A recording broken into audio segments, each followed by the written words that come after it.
Local fashion designers gathered in downtown Crossing on Tuesday to debut their new fashion lines. The event, hosted in Macys as part of Boston's Fashion Week, was far from the stereotypical runway debut. Designers were able to display their clothing in an intimate setting and talk one-on-one with other fashion connoisseurs. Ellen Sanders debuted dresses made from a mix of fabric and household appliances to put her spin on steampunk. So there's always a story behind my designs, and I create characters for each one. Like this one is called the Voyeur, and she's like this fancy lady that spies on people. And then earlier I had the Aviator, and I had Clock Tits.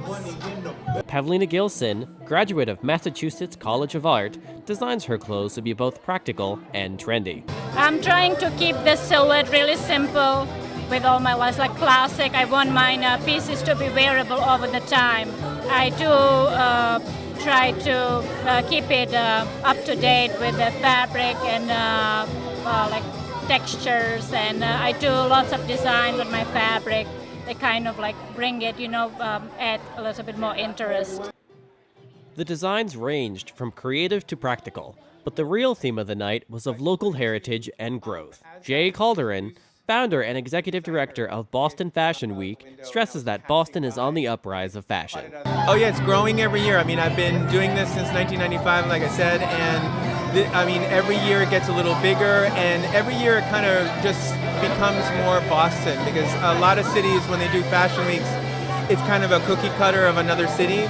And here, I think the designers are being encouraged to kind of find out who they are and how it relates to Boston.